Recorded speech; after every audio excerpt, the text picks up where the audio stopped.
Assalamualaikum warahmatullahi wabarakatuh.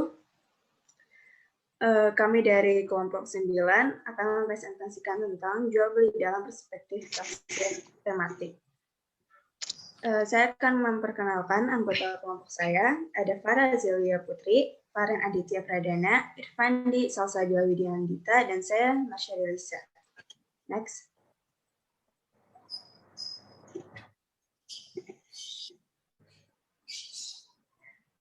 Slide ini akan dibacakan oleh Irfandi. Konsep jual beli menurut teori ekonomi konvensional. Ekonomi konvensional adalah ilmu yang mempelajari perilaku manusia dalam memenuhi kebutuhannya yang tidak terbatas. Dengan menggunakan faktor-faktor produksi yang terbatas, masalah utama ekonomi konvensional adalah kelangkaan, scarcity, dan pilihan. Konsep dari jual beli menurut teori ekonomi konvensional adalah suatu perjanjian dengan mana pihak yang satu mengikatkan dirinya dengan menyerahkan suatu kebendaan dan pihak yang lain untuk membayar harga yang akan dijanjikan. Selanjutnya.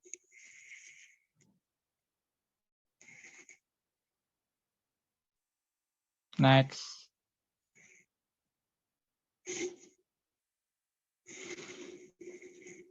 Makna jual beli dalam Al-Quran dan hadis.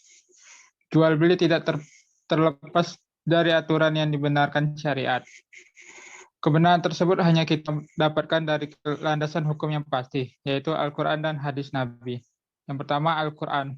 Surah Al-Baqarah ayat 275, Al-Quran, dan surat An-Nisa ayat 29. Artinya, dan Allah menghalalkan jual beli dan mengharamkan riba. Quran surat Al-Baqarah surat 275. Artinya, hai orang-orang yang beriman, janganlah kamu saling memakan harta sesama dengan jalan yang batil, kecuali dengan jalan perniagaan yang berlaku dengan suka sama suka di antara kamu. Dan janganlah kamu membunuh dirimu, sesungguhnya Allah adalah Maha Penyayang kepadamu. Quran surat An-Nisa surat ke-29. Selanjutnya,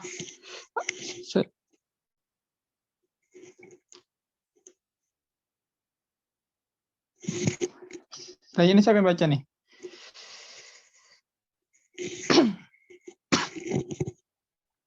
Bray. 2. Al-Hadis. Pembenaran akan pembolehan jual beli juga didukung riwayat Bazar dan dinilai sahih oleh hakim, yang artinya dari Rifa'ah bin Rafi' radhiyallahu anhu bahwasannya Nabi Shallallahu alaihi wasallam ditanya, "Pencaharian apakah yang paling baik?" Beliau menjawab, "Ialah yang bekerja dengan tangannya sendiri dan tiap-tiap jual beli yang baik." Hadis riwayat Bazar dan dinilai sahih oleh hakim. Next.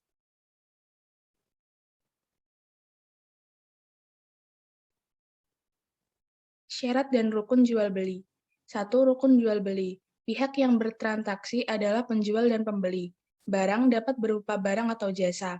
Harga, kesepakatan nilai tukar, serah terima, adanya penyerahan uang dari pembeli dan penyerahan barang dari penjual. 2. Syarat jual beli. Berakal, kehendak diri, mengetahui, dan suci barangnya. Next akan dibacakan Faren.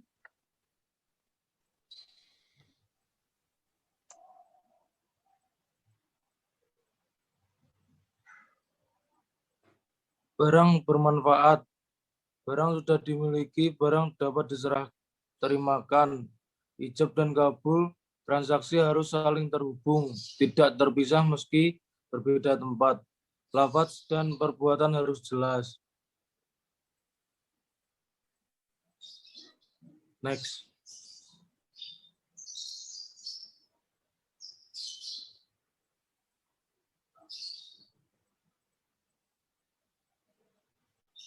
Jual beli online. Jual beli online adalah suatu kegiatan di mana penjual dan pembelinya tidak harus bertemu untuk melakukan negosiasi dan transaksi secara langsung. Kemudian yang digunakan oleh penjual dan pembeli untuk berkomunikasi secara online seperti melalui chat dalam handphone, komputer, telepon, SMS, dan sebagainya. Dalam transaksi jual beli online, penjual dan pembeli membutuhkan pihak ketiga untuk melakukan penyerahan barang yang dilakukan oleh pedagang dan penyerahan uang yang dilakukan oleh pembeli. Next.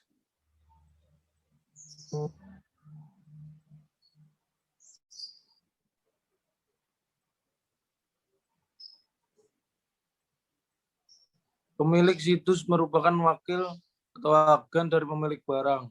Apabila pemilik situs atau website adalah orang yang bukan pemilik barang, sudah membuat kesepakatan dengan pemilik barang agar dia diberi kepercayaan untuk menjualkan barang dengan mendapatkan komisi persentase yang sudah disepakati bersama.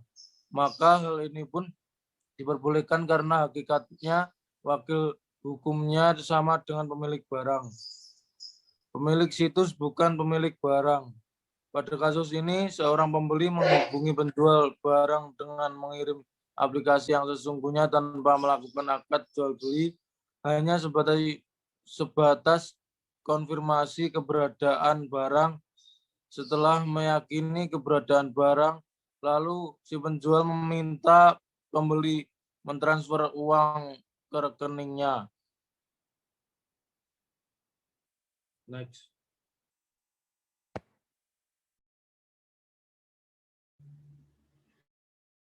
Solusi syar'i. Supaya jual beli online seperti ini ingin menjadi sah, maka pemilik situs dapat melakukan langkah-langkah berikut.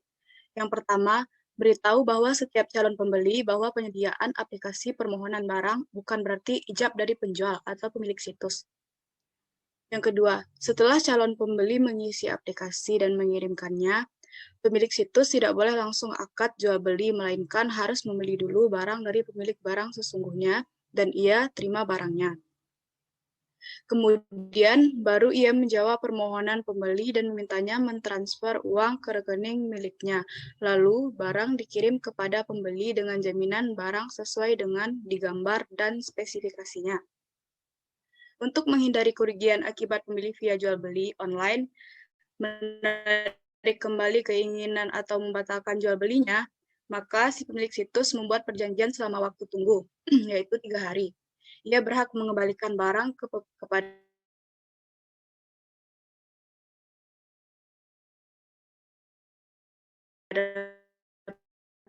pemilik barang yang sesungguhnya. Yang kedua, kejelasan